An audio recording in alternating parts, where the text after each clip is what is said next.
Welcome back ناظرین. آپ کو اس بار سے استعمال کو دوبارہ خوش آمدید کہتا ہے LiveTV.tv کی نعمت رمضان ٹرانسمیشن میں. اور اس وقت ہمارا ڈسکشن شو ہے اسلام اور ہم, جو ہم کل آپ کو ریپیٹ دکھایا تھا, کچھ وجوہات کی وجہ نہیں کر سکے تھے. کل ہمارا موضوع تھا افو اور درگزر, اور آج ہم اسی کو دوبارہ جاری کریں گے اسی موضوع کو. میں بہت مشکور ممنون ہوں علامہ سید علی اپنی صاحب. السلام علیکم علامہ صاحب. تو ہم اسٹریٹ موضوع کی طرف چلتے ہیں. افو درگزر بہت ہی ڈیلیکیٹ موضوع ہے. ساری معاشرے کی انٹالرنس اس پہ کھڑی ہوئی ہے. ہم معاشرے کی آج جو دیکھتے ہیں صرف دوسرے کو برداشت کی قوت نہیں ہوتی, تو یہ ساری بنیاد اس پہ ہے. تو اگر آپ ہمارے ناظرین کو بتائیں کہ افو درگزر کی کیا معنی ہے اور اسلام میں اس کی کیا اہمیت ہے. بسم اللہ الرحمن الرحیم. الحمد للہ رب العالمین والصلاة والسلام علی سید الانبیاء والمرسلین وآلہ الطیبین الطاہرین المعصومین. اما بعد, بات یہ ہے کہ افو درگزر یہ دو عظیم صفتیں ہیں, اور اس کو اگر انسان اپنے لیے اپنی زندگی کا ایک شعار بنا لے تو پھر میں سمجھتا ہوں کہ دنیا کے بڑے سے بڑے مسائل خود بخود حل ہو جائیں گے. بنی نوع انسان کے اندر اخوت کا جذبہ بیدار ہوگا, آپس میں اتحاد اور یونٹی کی فضا قائم ہو جائے گی, معاشرے کے اندر انقلاب آ جائے گا, اور خدا و رسول کی اور اہل بیت رسول کی صحابہ کرام رضوان اللہ علیہ کی رضامندی اور خوشنودی میں حاصل ہو جائے. کہنے کا مقصد یہ ہے کہ اف اور درگزر کے معنی یہ ہیں کہ جب کوئی شخص کسی دوسرے شخص پر زیادتی کرتا ہے یا ظلم کرتا ہے یا اس کے حق میں وہ اس کا کہنا نہیں مانتا, اس کی مخالفت کرتا ہے, اس سے اس کے حق میں اس کو نقصان ہوتا ہے, تو وہ اس کو معاف کر دیتا ہے, درگزر سے کام لیتا ہے. اسی لیے قرآن مجید میں مختلف مقامات پر بہت ساری آیات آئی ہیں, جس میں ایک مشہور و معروف آیت یہ ہے کہ وَأَن تَعْفُوا أَقْرَبُ لِلتَّقْوَىٰ. اے مسلمانوں, اے مومنوں, اگر تم معاف کر دیا کرو تو وہ تمہارے لیے تقویٰ کی منزل سے بہت قریب ہے. آپ کے علم میں ہوگی یہ بات کہ ابھی ہم نے چند دن پہلے عدل و انصاف کے عنوان پر گفتگو کی تھی, تو اس میں بھی آپ یہ دیکھیے گا کہ آیت نے بتلایا اعدلوا هو اقرب للتقویٰ, تم عادل کرو, وہ تقویٰ سے بے حد قریب ہے. یعنی عدل و انصاف کرنا بھی تقویٰ کی منزل کی طرف لاتا ہے. معاف کر دینا, درگزر کر دینا, کسی کی زیادتی اور ظلم اور خطا کو دیکھتے ہوئے, حالانکہ وہ ظلم کرنے والا, زیادتی کرنے والا خطاوار ہے, گناہگار ہے, مجرم ہے, لیکن اس کے باوجود اس سے وہ جس پر ظلم ہوا, جس کا حق تلف کیا گیا, جس کی حق تلفی کی گئی, وہ اس کا کوئی بدلہ نہیں لیتا, ریونج نہیں کرتا, انتقامی کارروائی نہیں کرتا, تو وہ بھی چیز تقویٰ سے بہت قریب. عدل و انصاف کرنا بھی تقویٰ کی منزل کی طرف لاتا ہے, اور یہ جناب والا یہ جو ہے افو و درگزر یہ بھی منزل ہے تقویٰ کی طرف. علامہ صاحب کو لگتا نہیں کہ ہمیں افو اور درگزر کے لیے ضروری ہے کہ پہلے اپنے غصے کو قابو میں کریں, پہلے ہم غصے کو اپنے قابو میں کریں. ہاں بے شک. دیکھیے افو درگزر کرنے کے لیے یہ چند باتوں کا ہونا ضروری ہے. پہلے سوال یہ پیدا ہوتا ہے کہ آخر ہم یہ افو درگزر کرنے کی ہمیں ضرورت کیا پیش آتی ہے.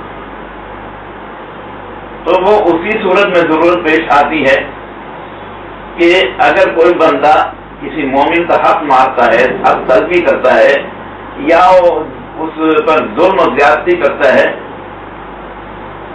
تو یہ ہے کہ وہ اظہار کرتا ہے غیظ و غضب کا.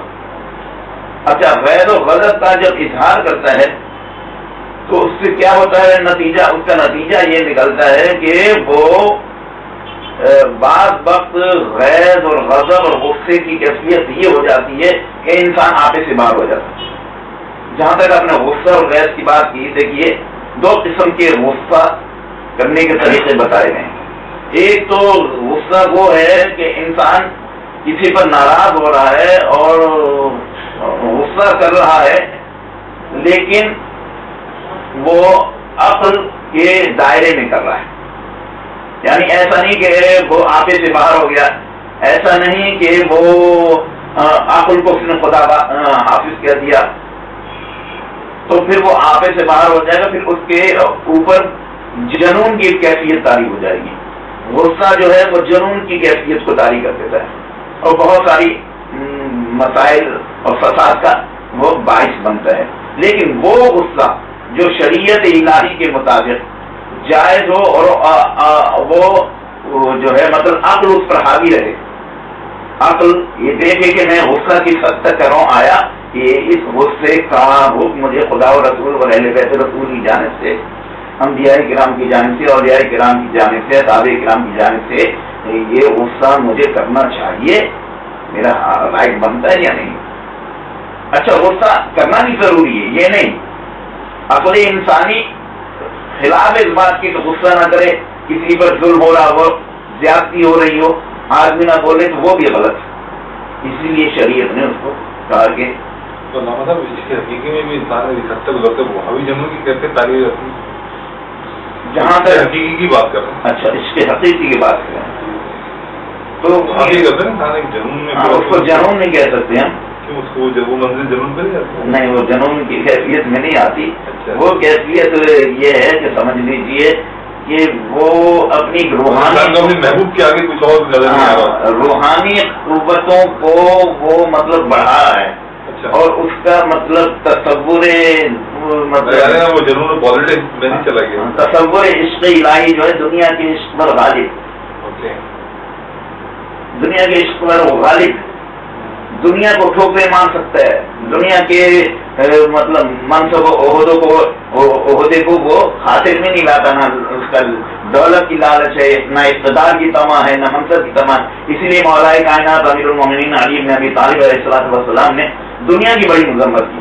آپ یہ دیکھیے دو کتابیں عظیم الشان کتابیں جس میں دنیا کی بے حد مذمت کی گئی.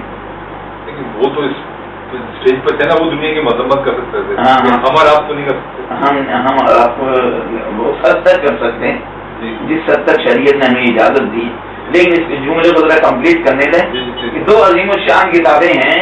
ایک اللہ تعالیٰ کی مقدس کتاب جو لا ریب فیہ ہے، جو کوئی کتاب برحق ہے، کائنات کے علوم اور ہر شے کا علم کتاب کے اندر وہ قرآن ہوگی. ایک ہے نہج البلاغہ.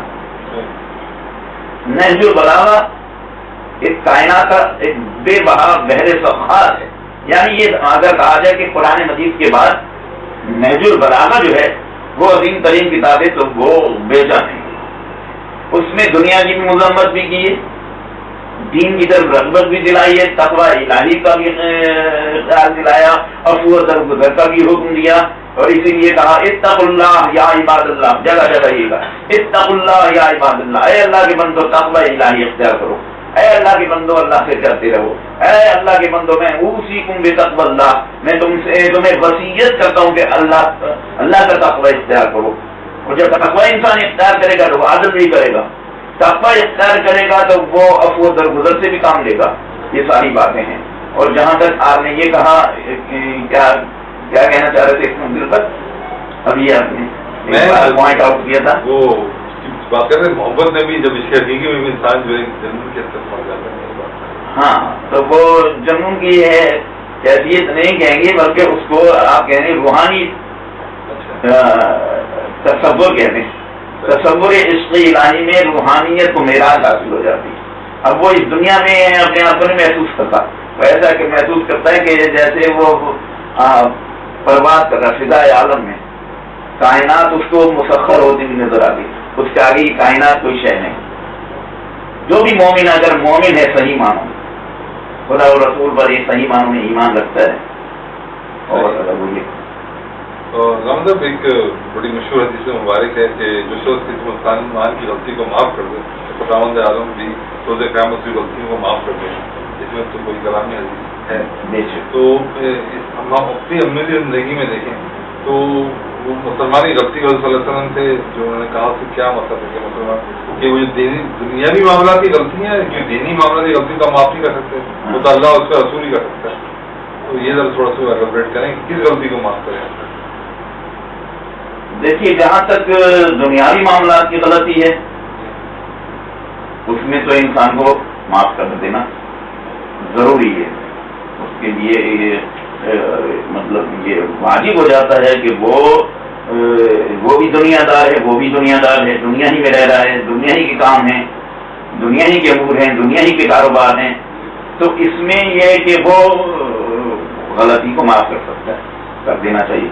اور جیسا کہ اصول کافی میں ہے یہ باب العفو جلد 2 میں، اصول کافی کی جلد 2 میں باب العفو میں ہے کہ حضرت امام جعفر صادق علیہ السلام کی حدیث مبارکہ ہے، آپ نے ارشاد فرمایا کہ تم ایک دوسرے کو معاف کر دیا کرو، ایک دوسرے کی خطاؤں کو، ایک دوسرے کی خامیوں کو نظر انداز کر دیا کرو، کیونکہ اگر تم خطا کو معاف کر دو گے، کسی کے جرم کو کرنے کے باوجود اسے درگزر کر دو گے، اس سے انتقام نہیں لو گے، تو اس کا نتیجہ کیا نکلے گا؟ اس کا نتیجہ یہ نکلے گا کہ اللہ تمہیں عزت بھی عطا کرے گا، شہرت بھی عطا کرے گا، عزت جیسی نعمت عطا کرے گا، شہرت جیسا انعام تمہیں عطا کرے گا۔ لہذا تم ایک دوسرے سے افو درگزر سے کام لو تاکہ اللہ تمہیں عزتیں بھی عطا کرے، شہرت بھی عطا کرے۔ تو یہ تو دنیاوی معاملات ہیں۔ جہاں تک دینی معاملات کا تعلق ہے اس میں ظاہر ہے کہ دینی معاملات میں کہ انسان جو ہے لا علم ہوتا ہے تو غلطی کرے گا۔ ان دینی معاملات میں جو عالم شخص ہے، دین کا علم رکھنے والا ہے، اس کا فریضہ یہ بنتا ہے کہ وہ اس کی غلطی کو بتلائے۔ جب وہ غلطی بتلائے گا تو وہ اس کو سدھارنے کی کوشش کرے گا۔ یہ ایک قسم کی عفو درگزری کی ایک اسٹیج ہے جو آ جاتی ہے کہ جب وہ کہے گا کہ یہ تم نے یہ کام غلط کیا، دین کا مسئلہ ایسا تھا، مثلا یہ ایک چھوٹی سی بات ہے کہ وضو کرتے ہیں، کہ وضو ایک شخص غلط وضو کر رہا ہے تو اس کو عالم دین کا فرض ہے کہ وہ بتائے کہ دیکھو یہ وضو غلطی کر رہے ہو تم، غلطی میں اس کو اس طریقے سے وضو کیا جائے۔ بڑا مشہور واقعہ، ہاں امام وہ واقعہ بھی ہے حقیقت میں کہ ایک ضعیف شخص تھا تو اس کو وضو کرتے ہوئے دیکھا امام حسن اور امام حسین علیہ السلام نے، تو ایسے براہ راست تو اس کو ٹوک نہیں سکتے تھے، یہ خلاف ادب کی بات، یعنی تصور اخلاق ائمہ میں پیش کرتا ہوں، تصور اخلاق انبیاء اور ائمہ اولیاء، کہ وہ کس منزل پر کس چیز کو وہ اناؤنس کرتے ہیں تاکہ ایک چیز ایک مسئلہ بھی حل ہو جائے اور کسی کو برا بھی نہیں لگے۔ ان کی عمر میں بڑے تھے، وہ عمر میں کافی بڑے، یہ تو بچے تھے امام حسن امام حسین علیہ السلام، تو دیکھا وہ شخص غلط وضو کر رہا ہے تو وہ دونوں شہزادے ان کے قریب آئے اور کہا کہ ہمارے بزرگوار ہم دونوں وضو کرتے ہیں، آپ یہ دیکھیے ہم میں سے کس کا وضو صحیح کس کا غلط ہے۔ تو جب دونوں نے ایک جیسا وضو کیا تو وہ ظاہر کے جہاں دیدہ شخص تھے انہیں اندازہ ہو گیا کہ غلطی میری ہے، تو انہوں نے کہا شہزادو آپ بالکل صحیح ہیں، آپ کے وضو صحیح میرے غلط۔ ایک جو مجھے ایک اور قرآن کی سورہ اعراف کی جو ایک ترجمہ یاد آ رہا ہے، اس میں اللہ تعالیٰ فرماتا ہے کہ آپ وہ خوب راستہ اختیار کریں، نیکی کا حکم دیں اور جاہلوں سے کنارہ کشی اختیار کریں۔ تو اللہ تعالیٰ جاہلوں سے کیا مراد ہے؟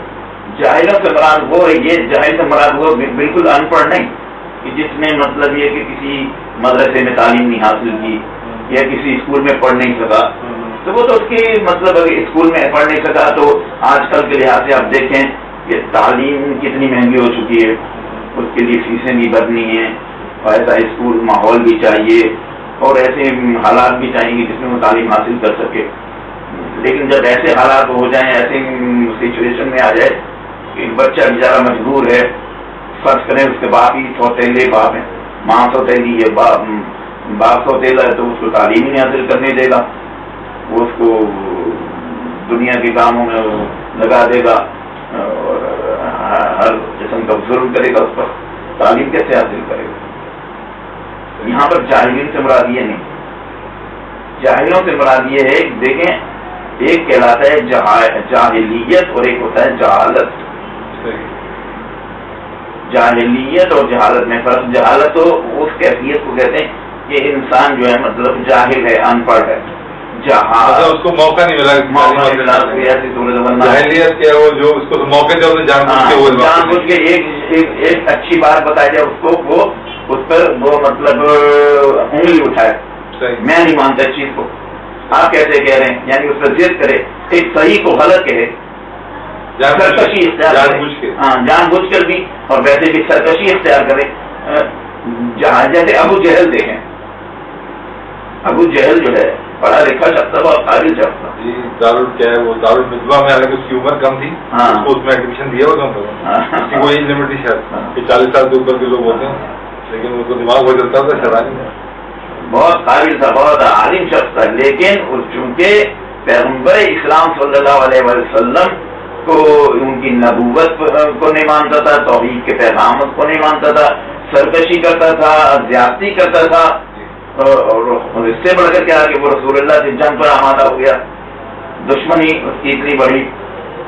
تو مطلب کہنے کا یہ ہے جنگ بدر میں وہ پیش تھا حقیقت میں دیکھا جائے تو. حالانکہ معجزات پیش کر دیے اس کے کہنے پہ بھی. تو میں نے کہا کہ ٹھیک ہے میں آپ کو نبی رسول مانوں گا جب یہ فلاں درخت ہو گئے وہ اپنی جڑ سے اکھڑ کر آپ کے پاس آ جائے. آپ نے کہا یہ تو میں کر دوں گا مگر تم کو ایمان لے آئے گا، بات آئے تیرا کہاں. اور بہت سارے معجزات دکھا دیے. پتھر جو تھے آپ کے 10 برس پر آپ کی کلمہ پڑھتے تھے، اس پر بھی کوئی ایمان نہیں لائے.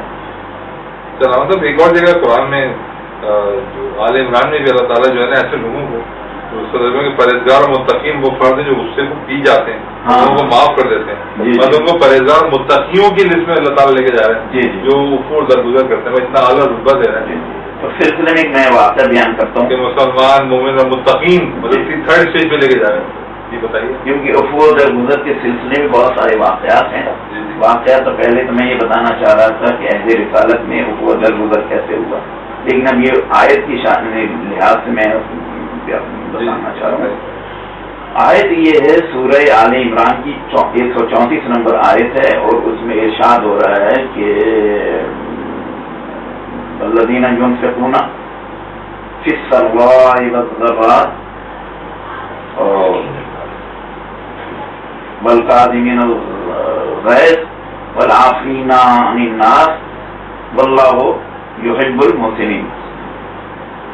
تو کہنے کا مطلب یہ کہ کچھ لوگ ایسے ہیں صاحبان تقویٰ متقی افراد کی تعریف اور ثناوری کہ وہ سرا اور ضرا یعنی سرور کی حالت میں، خوشی کی حالت میں، خوشحالی کی حالت میں، ذرا نقصان کی حالت میں وہ راہ خدا میں انصاف کرتے ہیں، خرچ کرتے ہیں. اور اس کے علاوہ وہ یہ کہ والکاظمین الغیظ اور غصے کو پی جاتے ہیں. غصہ آتا ہے مگر اس پر ان کا کنٹرول کامل ہوتا ہے، غصے کو پی جاتے ہیں. والعافین عن الناس اور لوگوں کو ان کی خطاؤں پر معاف کر دیتے ہیں. واللہ یحب المحسنین اور اللہ جو احسان کرنے والوں کو، نیکی کرنے والوں کو دوست رکھتا ہے. اس سلسلے میں حضرت امام زین العابدین علیہ السلام کا ایک واقعہ یاد آ گیا تو عرض کرتا چلوں کہ ایک کنیز تھی آپ کی، وہ جب نماز کا وقت ہوا تو آپ کو مطلب وضو کرانے لگی. اب وہ پانی کا جو ظرف تھا وضو کراتے ہوئے کے درمیان ہوا، پانی کا ظرف یا لوٹا جو تھا وہ آپ کے سر مبارک پر گرا بھرا ہوا لوٹا، اس سے آ کر سر پہ چوٹ گیا ہے، کچھ زخمی بھی ہوا تھا.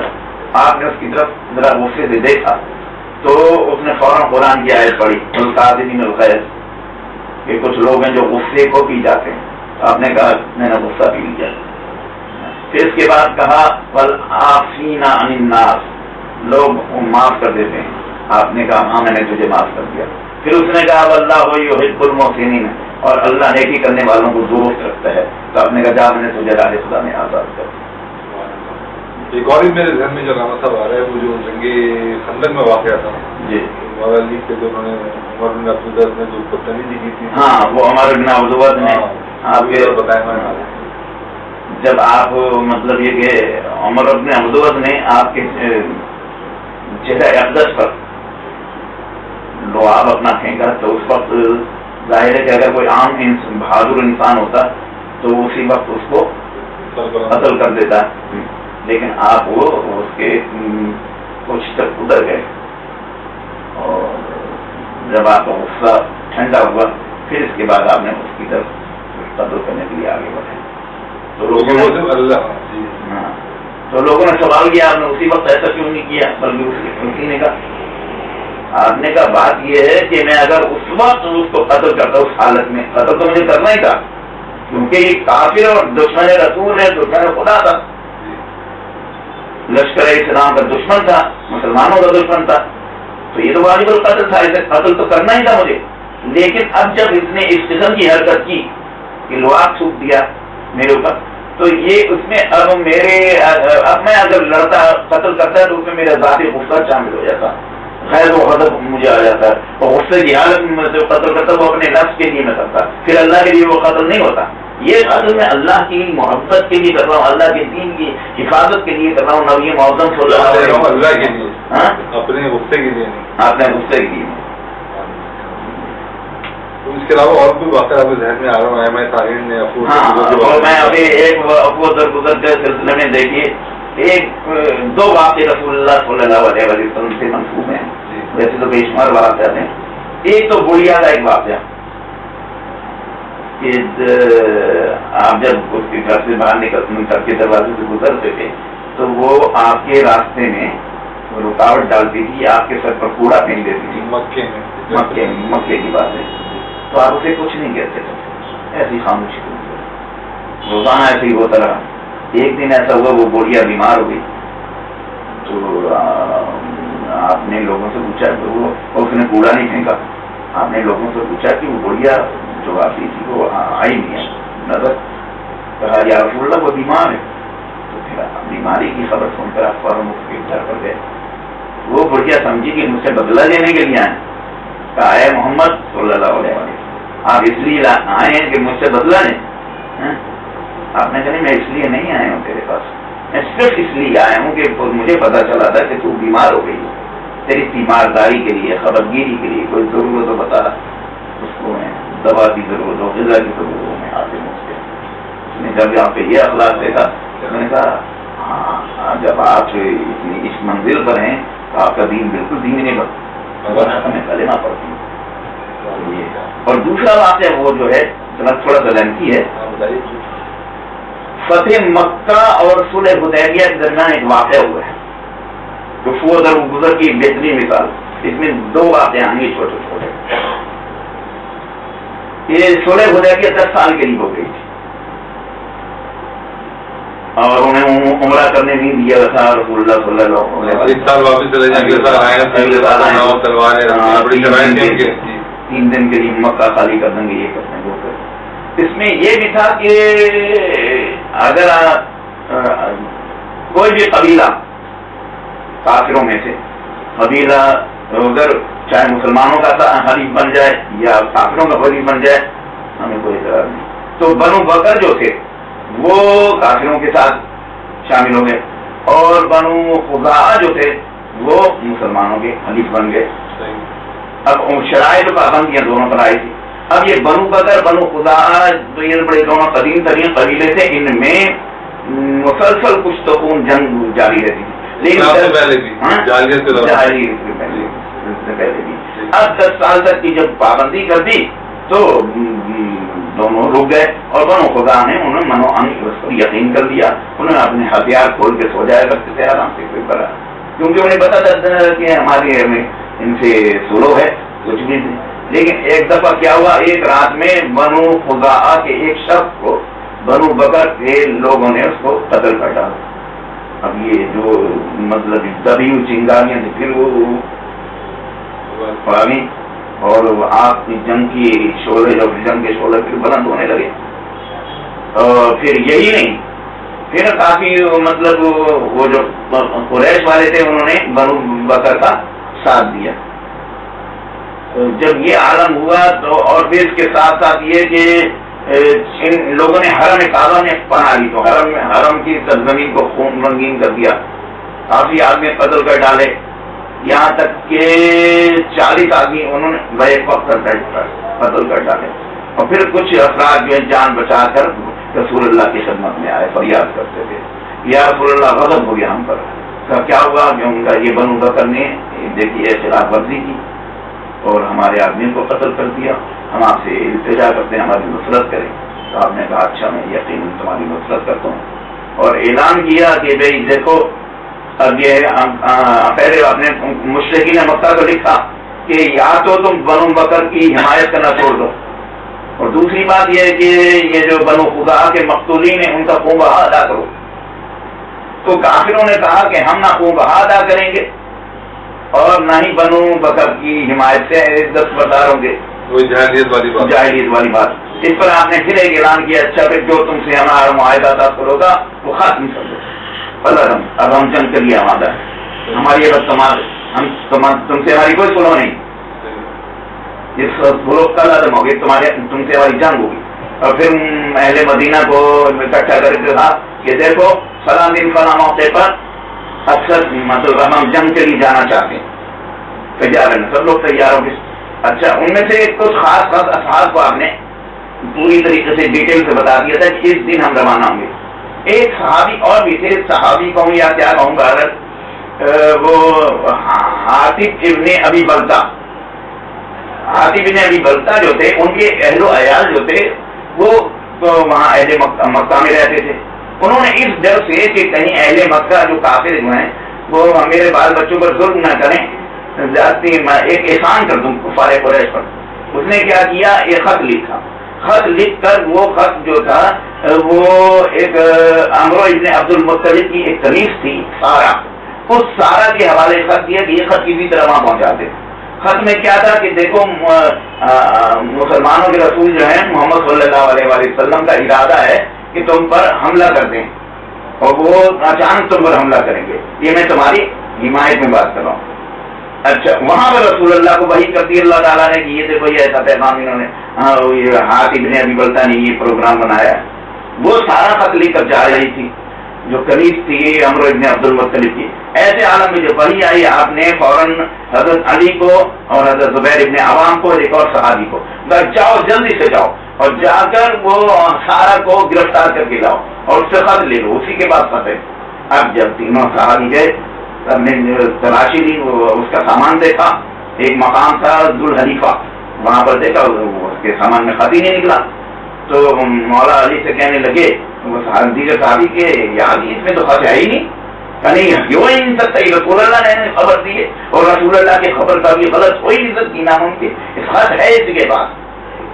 پھر آپ نے ایک تلوار اٹھائی کہ اسی تلوار سے تیرے 2 ٹکڑے کر دوں گا. سچ بتا خط کہاں ہے؟ تو پھر وہ ڈر گئی دھمکی کے.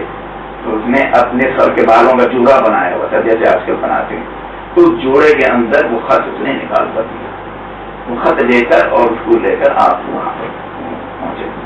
مولا کائنات نے کہا کہ یا رسول اللہ یہ خط. اب آپ نے پھر صحابہ کرام کو اکٹھا کیا. آپ نے کہا میں نے جب منع کر دیا تھا کہ تم میں سے کوئی بھی یہ مخبری نہیں کرے گا، یہ کافروں کے سامنے کس کی میری مخبری کی، کس نے جاسوسی کی، یہ بتا دوں ورنہ اس بڑا ذلیل اور رسوا ہوگا. اس پر حاطب اپنی بلتا جو بہت لرزاں ہوئے، بہت خوفزدہ ہوئے اور ہاتھوں کو باندھ کر کے جوڑ کر کہنے لگے یا رسول اللہ یہ غلطی سمجھتے ہوئے کہ تم نے ایسا کام کیوں کیا؟ کہ یا رسول اللہ اصل میں میرے بال بچے جو وہاں میں کافروں کے شہر میں رہ رہے، میں نے ایسا چاہا کہ ایسا نہ ہو کہ کہیں وہ ظلم و زیادتی کریں تو ان پر ایک کام رکھنے کے لیے آپ نے کہا تم نے یہ اچھا طریقہ اختیار کیا. پھر خیر آپ نے بلتا کو معاف کر دیا. حالانکہ وہ اتنا بڑا جرم تھا، یہ ایسے جرم تھا جیسے کہ حضرت حر نے 1000 کا جو لشکر تھا، پیاسا لشکر تھا، ہاں، اور آپ کے امام حسین کے لشکر کو گھیر کر کربلا لے آئے تھے. وہ کتنے بڑے مجرم تو ہو گئے تھے، لیکن پھر بھی امام حسین علیہ السلام نے اس کو معاف کر دیا تھا، اور معاف بھی ایسے ہوا کہ خود انہوں نے شہادت کو قبول کیا، پھر علیہ السلام ہو گیا. کتنی بڑی عظیم بات ہے. تو یہ ابھی ایک اور ذرا سا واقعہ بیان کر. تو پھر اس کے بعد اب یہ بات خیر آئی گئی ہوگی. پھر آپ نے کہا 10 رمضان سن 8 ہجری کو آپ نے اعلان کیا کہ مسلمان تیار ہو جائیں، ہم عمرے کے لیے جائیں گے، زیارات کے لیے جائیں گے، جنگ کے ارادے سے نہیں جائیں گے، زیارات کے لیے جائیں گے. چنانچہ جناب عالی تیار ہو گیا قافلہ، اور ہر ایک یہ چاہ رہا تھا کہ وہ عمرہ کرنے کے بعد قافلوں سے ضرور بدلہ لیں گے. طاقت میں تھے. یہ قافلہ چلتے چلتے وہاں پر پہنچا جہاں مکے سے 12 میل کا فاصلہ رہ گیا تھا. اس جگہ انہوں نے اسٹے کیا. وہاں پر حضرت عباس ابن عبد المطلب نے چونکہ دوستی تھی ابو سفیان وغیرہ جو تھے وہاں مکے کے چاروں طرف گشت کر رہے تھے. انہیں پتا تھا، خبریں مل گئی تھی کہ مسلمان کسی کے موقع پر حملہ آور ہو سکتے ہیں، لہذا وہ راتوں کو گشت کرتے تھے. وہ راتوں کو گشت کرتے کرتے کرتے وہاں 12 میل کے فاصلے گھوڑوں کو دوڑاتے اتر آ گیا ابو سفیان. عباس ابن عبد المطلب نے اسے دیکھ لیا. آپ نے کہا چلو سیدھے شرافت سے رسول اللہ کے بعد، یعنی نہیں وہ مجھے قتل کر دیں گے، نہیں میں امان دیتا ہوں، قتل نہیں کریں گے، چلو تو گئی. ابو سفیان کو لے کر رسول اللہ کی خدمت میں، یا رسول اللہ یہ اس کا امان چاہتا ہے، کہ یہ ابھی کل بات ہوگی کہ رات تم اپنے خیمے میں ٹھہراؤ.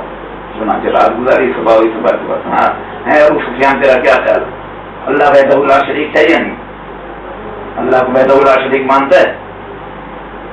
کہنے لگا اور اللہ ہی مددگار ہیں. کہاں ہمارے بتوں نے کوئی مدد نہیں کی، یقیناً اللہ ہی مددگار ہے.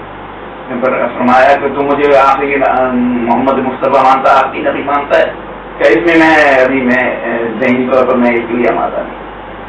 عباس نے اپنا مطلب نے کہا محمد صلی اللہ علیہ وسلم کو اللہ کا رسول ماننے، ورنہ ابھی تجھے قتل کر دیا جائے گا.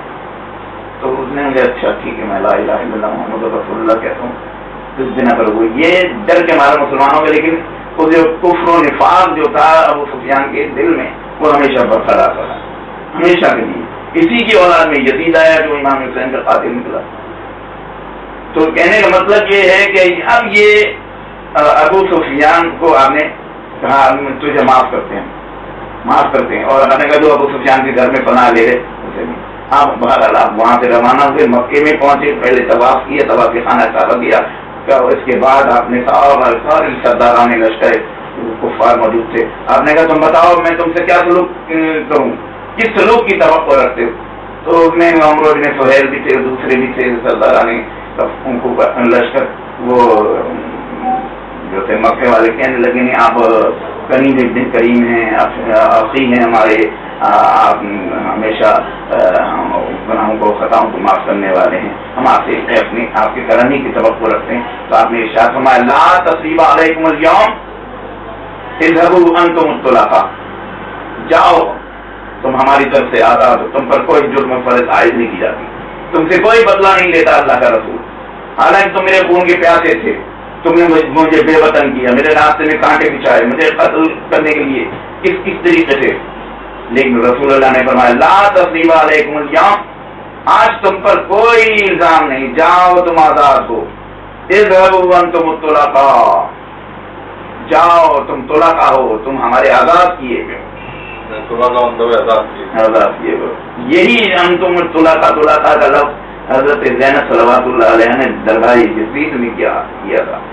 جب یزید کے دربار میں آپ کو مطلب رسیوں سے جکڑ کر لایا گیا تو آپ نے یہ کہا تھا انتم الطلقاء، او طلقاء کی اولاد، مجھے پتا ہے تو ہمیں ظاہری طور پر تم کہہ رہا ہے تو عز من تشاء و تذل من تشاء. یہ تو عز من تشاء تو ذل من تشاء کا مطلب یہ نہیں کہ اللہ نے تجھے ملک دے دیا تو عزت دے دی. یہ ملک تو اللہ فرعون کو بھی دیتا ہے، شیطان کو بھی دیتا ہے. یہ بستے نہیں رہنا، یہ تو اللہ تعالیٰ کی طرف سے امتحانات ہے. انبیاء کے امتحانات ہوتے ہیں، اولیاء کے ہوتے ہیں، علیمہ کے. ہمارے بھائی کا امتحان تھا، بہت مشہور پورے ہوئے، اور یہ ہمارے امتحان. یوں رہی امام باقر علیہ السلام نے اصول ضرور کے بارے میں کچھ کہا ہے، 3 چیزوں کے بارے میں کہ یہ ضروری ہے، اصول ضرور کے بارے میں کیا کہا ہے امام محمد باقر علیہ السلام؟ امام محمد باقر علیہ السلام نے کفر درگزر کے بارے میں پہلا تو یہ کہا ہے کہ انسان جو ہے اپنے غیظ و غضب کو کنٹرول میں رکھے. دوسرا یہ ہے کہ طاقت رکھنے کے باوجود اس کو معاف کرنے کی صلاحیت رکھے. یعنی طاقت ہے بدلہ لینے کی اس سے جس نے زیادتی کی ظلم کیا, لیکن اس کو معاف کرنے کی صلاحیت ہے. تیسرا اس کے اندر خوف خدا کا دل پاس پایا جاتا, تقویٰ اختیار. یہ بھی شاید میں نے کہا کہ اگر وہ تعلقات توڑے تو تم اس سے برقرار, ہاں جو صلہ رحمی کرے, جی صلہ رحمی کرے. اگر وہ تم سے جوڑ رہا ہے کہ تم اگر وہ کوئی تم سے تعلقات توڑے تو تم سے تعلقات جوڑے. اس لیے ایک یہ بھی ہے کہ اگر تمہیں کوئی تھپڑ بھی مارتا ہے تو آپ اس کو برداشت کر لیں, خاموشی. ایسا نہیں بولتے ہیں جواب میں تو آپ اس کو تھپڑ مارتے. افو اور درگزشت میں کیا فرق ہے؟ مطلب افو اور سزا دینے میں کیا فرق ہے؟ افو کہاں معاف کرنا ہے, کہاں اس کو پنشمنٹ ہے. جیسے اردو میں کہتے ہیں, اگر میں صحیح پروناؤنس کروں, درگزشت. افو اور درگزشت میں جو ہے درگزشت کہ کہاں آپ نے اس کو درگزر کرنا ہے اور کہاں آپ نے اس کو سزا دینی ہے. اچھا دیکھیے, جہاں تک اللہ اور رسول کی ناراضگی اور دین کے معاملے نقصان کا تعلق ہے اور اس سے حقوق العباد متاثر ہو رہے ہیں اور معاشرے کے اندر اس میں معاف کر دینے سے خرابیاں پیدا ہو رہی ہیں, تو اس کے لیے عفو نہیں کرنا چاہیے, سزا ملنا چاہیے. یعنی معاشرے میں خرابیاں پیدا ہو رہی ہیں اور ہمت افزائی ہوگی اس کی, جو ظالم ہے ظلم کر رہا ہے کہ مجھے تو کچھ کہا نہیں گیا, میں جو چاہے کروں. تو وہ تو ظالم جو ہے خدا کی بھی مخالفت کر رہا ہے, رسول کی بھی مخالفت کر رہا ہے, تقویٰ بھی نہیں ہے, اور وہ معاشرے میں وہ مطلب یہ کہ جنجناتا پھر رہا ہے. آپ نے بتایا انتقام لیتے ہوئے معاف کر دینے والے کی, آپ نے بتایا فتح مکہ کا بتایا, جنگی بدر جنگی خندق کا واقعہ بھی سنا ہے. جی اس کے علاوہ بھی آپ کے ذہن میں ہے جب آپ ہمارے ناظرین کو بتا سکیں انتقام رکھتے ہوئے بھی معاف کر دیا گیا, انتقام رکھتے ہوئے بھی معاف کرنے کا. دنیاوی معاملات میں زیادہ دینی میں تو اللہ اللہ کے رسول ہی کرتے. جی جی, تو اس میں یہ ہے کہ جیسے کہ امام حسن علیہ السلام سے کہا ہے اختیار کیا, یہ نہیں کیا کہ گالیوں کا بدلہ معاذ اللہ گالیوں سے دیا ہو, یا یہ بدتمیزی مدینے میں کر رہا تھا. ہاں مدینے. تو آپ نے کہا اے بھائی تم ایسا ہے کہ تم مجھے 9 وارث معلوم ہو, اس صلح کے بعد سلو کی بات جو میرے جام سے بھی جی تم مجھے 9 وارث معلوم ہو, ایسا لگ رہا ہے کہ تم کوئی ضرورت مند ہو. اگر ضرورت مند ہے تو میں تمہاری ضرورت پوری کرنے کو تیار ہوں. اگر تم مخلوق ہو تو میں قرضہ دینے کو تیار ہوں. اگر تم بھوکے ہو تو اس کے کھانا ہمارے گھر کھانا کھائیں. بے لباس ہو ہم تمہیں لباس دیں گے. جس چیز کی تمہیں ضرورت ہو وہ ضرورت ہم فراہم کریں گے. یہ تم شاید یہ جو باتیں تم نے میرے خلاف کہیں لا علمی میں کہیں, تو آؤ تم چلو, میں انشاءاللہ جو مجھ سے ہو سکے گا وہ میں کروں گا. تو آؤ, میرا دل چاہتا ہے تمہیں مہمان کروں. چنانچہ وہ اس شام کو امام حسن علیہ السلام کے گھر پر مہمان ہوا.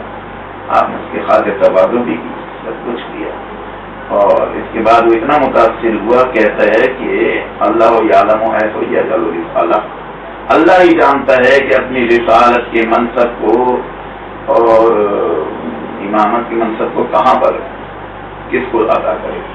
تو کہنے لگا آج سے پہلے آپ مجھ سے, آج سے پہلے اے امام حسن, اے فرزند رسول, آج سے پہلے آپ سے زیادہ میں کسی کو دشمن نہیں سمجھتا تھا. آپ سب سے زیادہ میرے دشمن تھے, لیکن آج اور اس وقت سے زیادہ آج میرے دوست ہیں, سب سے زیادہ میرے دوست ہیں. چلو یہ بتائیے افو اور بخشش کا موقع محل کیا ہے, کہاں افو کرنی چاہیے, کہاں بخشش نے بتایا تھا ابھی, جیسے سماجی معاملات و خدائی معاملات میں کر سکتے ہیں اس کو. جی جی, سماجی کو خرابی ہو رہی ہے تو اس اس کے لیے ہم درگزر کر سکتے ہیں کیا؟ سماجی خرابی اگر ہو رہی ہے، سماجی خرابی سے مراد کیا آج کے معاشرے میں بےراوری پھیل رہی ہے، ہر برائی آپ کے گھر میں پہنچی ہوئی ہے سر. تو ڈیپینڈ کرتا ہے نا انٹرنیٹ کیا ایکسٹریکٹ کر رہے ہیں.